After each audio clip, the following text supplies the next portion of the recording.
really knowing your numbers and honoring your numbers, not only your numbers for income, but also your numbers for expenses, puts you in a position of power and certainty.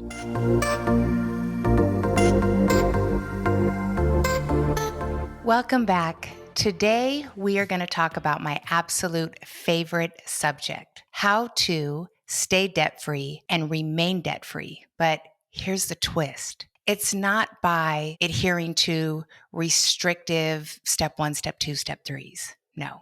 That's how you become debt-free. But the only way to truly stay debt-free is if you do a deep dive into your behavior, a deep dive into reality versus perception, and ultimately understanding what it is you value. So let me take you back several years.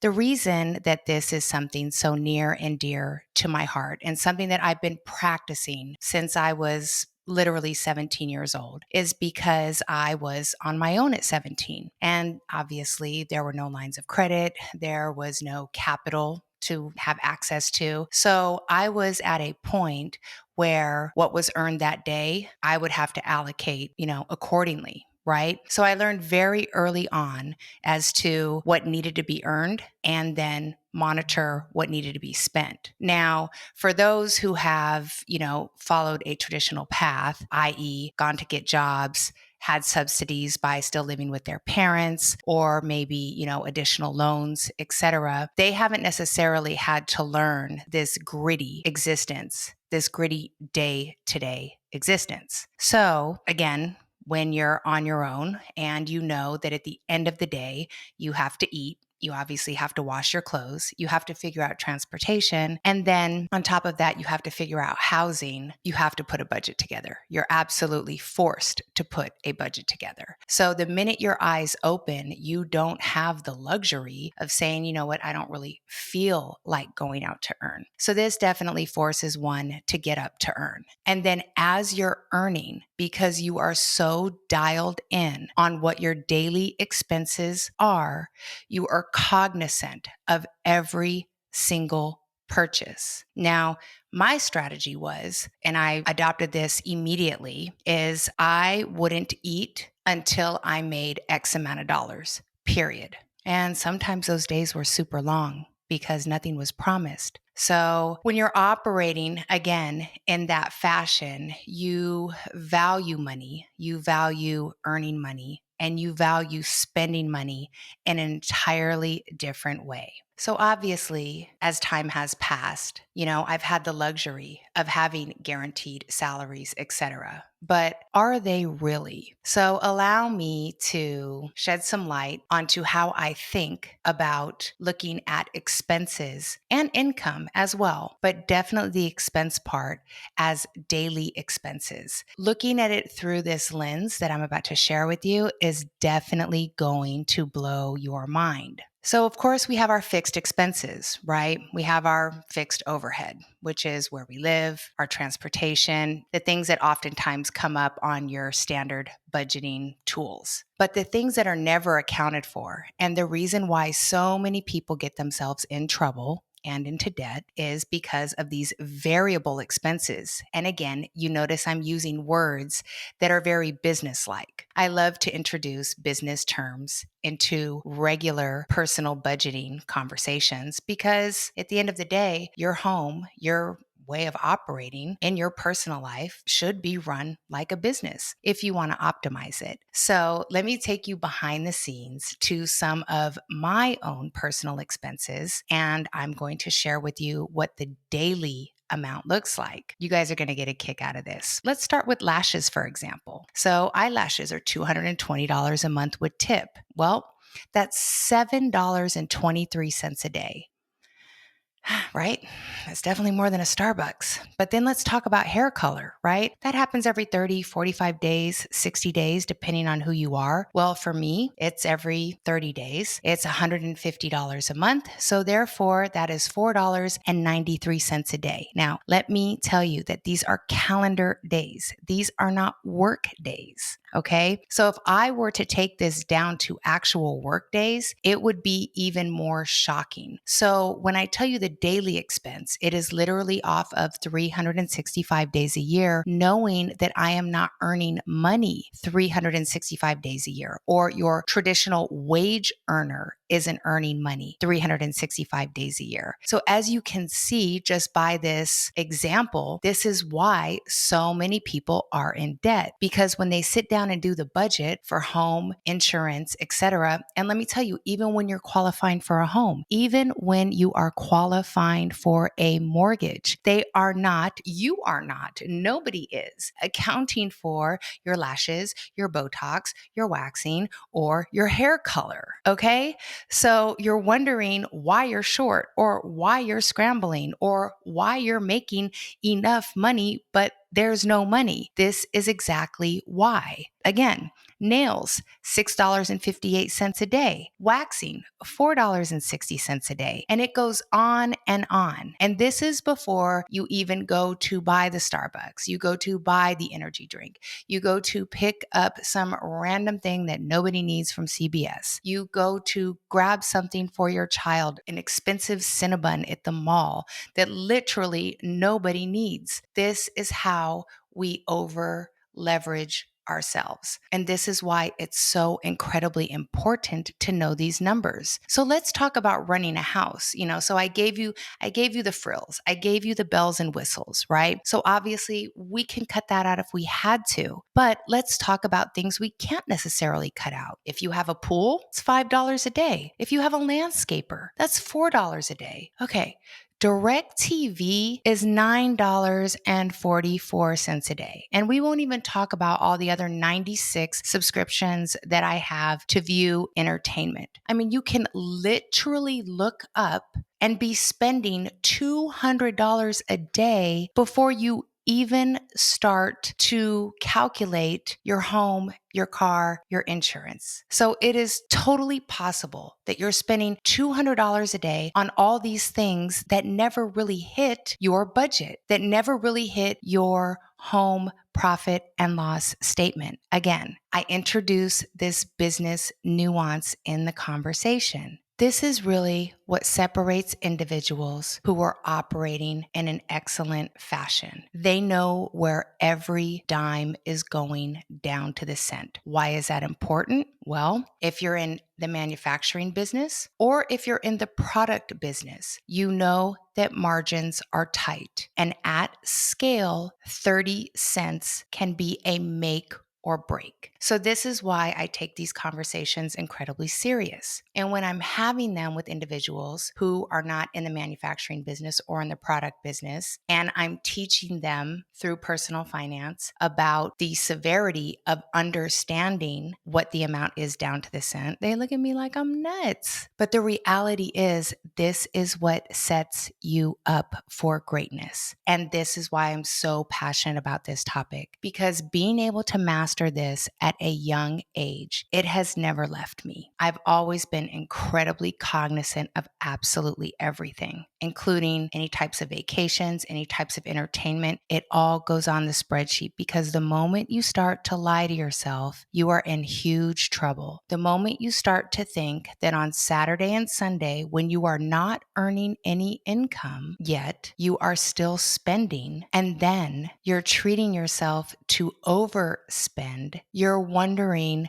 why you are in the pile of mess that you're in. Well, this is exactly why. It's literally $4 a day, $5 a day, $6 a day. When you get down to your phone bill, because you're paying your phone bill for your family, right? Your Verizon bill is $10.59 a day. Something else that I don't think that people necessarily calculate is your life insurance. So life insurance for my grandkids is an extra $8 a day. And the saddest part is that this day and age, the median income is $60,000 a year. So, what is that? $30 an hour, a couple $100 a day after taxes. Well, after you've gone and eaten 3 times out, plus your groceries that you don't necessarily use, plus all of these extra things that I just shared with you, that doesn't even count for everything that you need to run your household. And then on top of that, clothing, God forbid you have private school or education or personal development or gym memberships, etc., right? And so your debt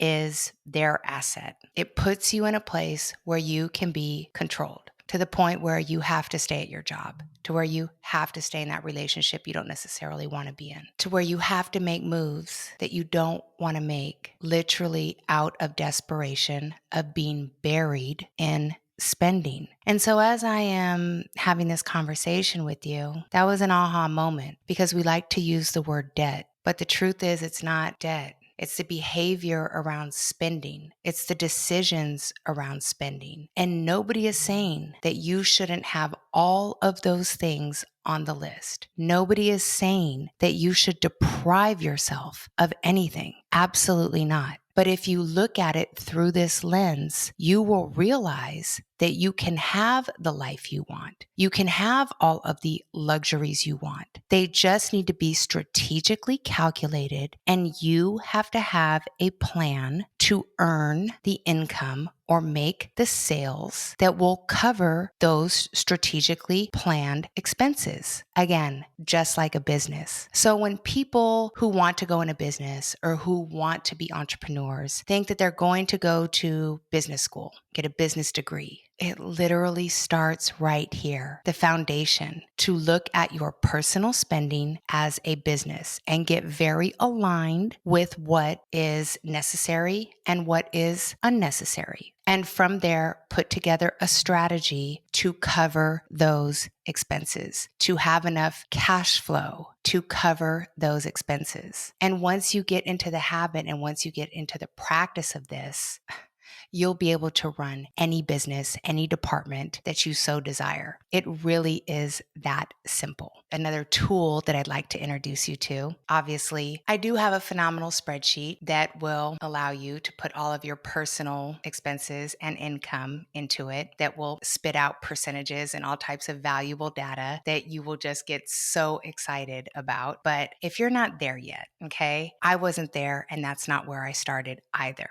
Literally started with the old school check register. The old school check register. Start there. I encourage you to break it down 365 days a year. I encourage you, when you're doing your monthly budget, to do it at the 31 days. I need you to be honest with yourself, because on the Saturdays or Sundays or on your days off that you decide to go buck wild, it'll reel you in real quick. The day you decide to call off when maybe you're not getting paid, or the day you decide to turn down an opportunity, double time and a half or something like that, I guarantee you will be less likely to do so if you are in tuned on what it costs for you to live daily. And once you get very in tune on what it costs for you to live daily, and if you do in fact take it to the next level and segmenting it out, knowing what it costs for your children to operate daily, what it costs for, let's say, your dogs, if you're a dog lover, what does that cost to operate daily, and so forth, or any type of hobbies you have, it will allow you to become incredibly powerful with your decision making. And then it will no longer be get out of debt, quick fix. It will be, no, I'm in alignment with my operating budget and I know what my margins are. So let's talk about the daily break-even points. I touched on it a little earlier when I stated that the average individual after taxes is bringing home $200 a day. And especially with the cost of groceries and cell phones, again, I mean, $5, $8, $10, $11, $12, it adds up incredibly fast. So you can't afford for any oopsies, right? So with this said, And when you do this exercise, you will know exactly what your daily break even point is. So come rain or shine, you know exactly what it costs for you to live daily. And I encourage you, leave no stone unturned. Write down